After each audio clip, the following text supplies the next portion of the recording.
In 897, Pope Formosus was put on trial. The strangest thing about this isn't that a pope was put on trial, but that Formosus had died 7 months earlier. What did he do while alive to end up in court after his death? What was the so-called Cadaver Synod really about? In this episode of Intrigued Mind, we'll be taking a look at one of the strangest trials in the history of the Catholic Church. Generally speaking, only people who are alive get put on trial, but not always. In the year 897, a man who had been dead for about 7 months was taken to court. This strange event has become known as the Cadaver Synod, or the Cadaver Trial. It was the ecclesiastical trial of Pope Formosus, who was not alive at the time. The trial took place in the Basilica of St. John Laterna in Rome, which wasn't unusual for the time since the Catholic Church was more or less the de facto government of the day. The trial was created and conducted by Pope Stephen VI, who was the successor to Formosus' successor. Pope Stephen VI demanded that the corpse be exhumed and brought to the papal court for judgment. He accused his dead predecessor of perjury, having become pope illegally and being a bishop over more than one episcopal see at a time, which was also illegal.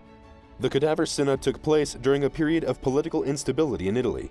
Between the years 872 and 965, there were 24 different popes.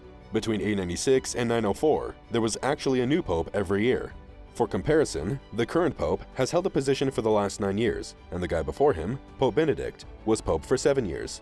These short papal reigns were mostly the result of political battles between various Italian factions that we don't know too much about today.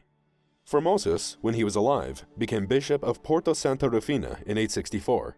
In 866, he was sent as an emissary to Bulgaria. The Bulgarian ruler Boris I asked the pope to make Formosus the Archbishop of Bulgaria. The Pope, Nicholas I, refused to let this happen.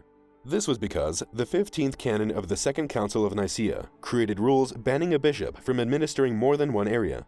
Basically, it wanted to limit the powers that bishops could have so that they couldn't build up their own little kingdoms.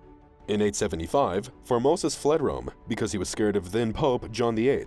A few months later, at a synod in Santa Maria Rotonda, John VIII issued a series of scathing accusations against Formosus and some of his friends. He said that Formosus had corrupted the mind of the Bulgarian people and tried to take over the region for political gain. He also accused him of trying to take over the papacy and creating a conspiracy to overthrow Charles the Bald, who was the king of Italy. These were heavy accusations. Formosus and the people named as his co-conspirators were all excommunicated from the church. The historical record is a little hazy in between Formosus getting excommunicated and Formosus becoming pope. This is unfortunate, since it must have been a pretty wild ride. Pope John VIII may have confirmed the excommunication at another council in 879. He created more legislation to go after people he thought wanted his throne. According to the 10th century author Auxilius of Naples, Formosus was at this council. He writes that Formosus begged for forgiveness and swore an oath to never hold a position in the church again, and never set foot in Rome again if they would take back the excommunication. Other historical accounts of this synod say that Formosus wasn't even there. Things quickly improved for Formosus when John VIII died in 882. He got his position back where he remained until he was elected pope himself in 891. However, his former battle with John VIII would become the basis of the accusations made against his dead body at the Cadaver Synod.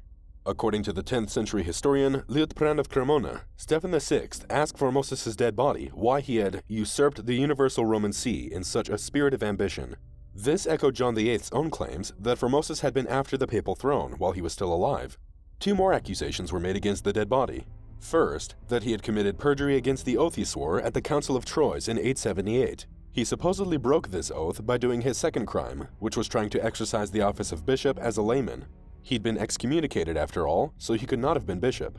The Cadaver Synod is generally presumed to have been a politically motivated trial, not a serious theological battle.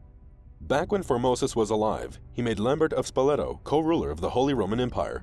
Lambert's father, Guy III of Spoleto, had previously been made ruler by John VIII.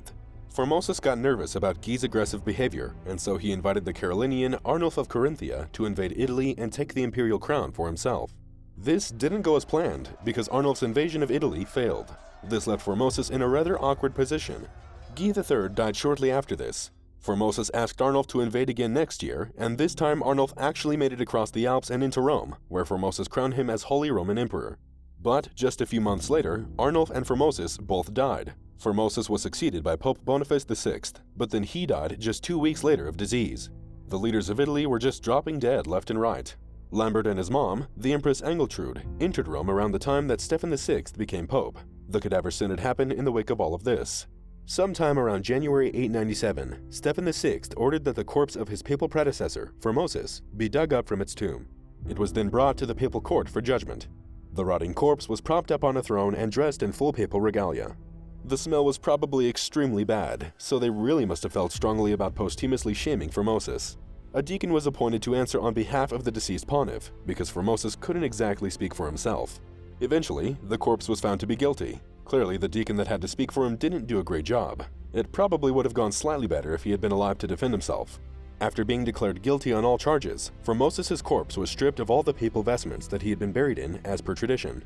His 3 fingers that were used to bless people while he was alive were then cut off. All of Formosus's acts and ordinations as pope were officially invalidated. The body, which had been through a lot more than your average dead body already by this point, was reburied in a graveyard that was normally used for foreigners. But even this was apparently too dignified a final resting place for Formosus. Later, the body was dug up once again, tied down with weights, and thrown into the Tiber River. This bizarre spectacle did not have the effect that Stephen VI was hoping for at all. There was a big uprising against Stephen, and he was deposed and imprisoned. He had too many enemies to last long in jail, and he was strangled to death shortly afterwards. His reign as pope lasted a little longer than a year, which is pretty much par for the course for that era. He is one of 3 popes to have been strangled to death. The other 2 were also killed during this bloody period in Rome's history. 7 popes have definitely been assassinated, and another 6 died under mysterious circumstances that historians think may have been an assassination.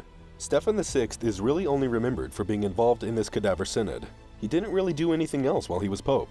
He was elected, although nobody is really sure how or why, then he put a dead body on trial, and then he got murdered. It was a short but violent roller coaster of a papacy. Later that year, there was justice for the corpse. Pope Theodore II convened another synod that annulled the Cadaver Synod.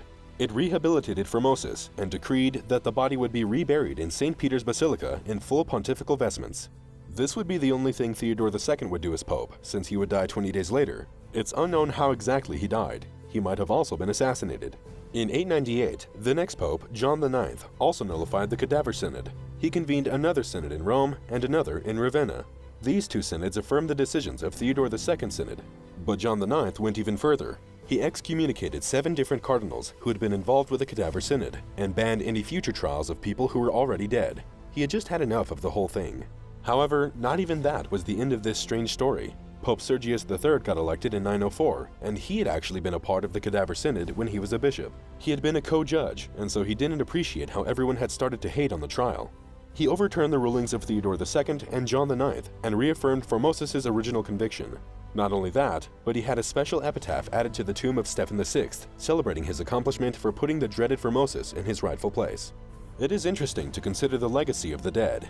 It's out of their hands, and ultimately, those who outlive them will determine how they are remembered. Will the leaders of today be viewed kindly by posterity? For more videos on the most amazing forgotten parts of our history, be sure to subscribe to the Intrigued Mind channel, like the video, and leave your suggestions in the comments below.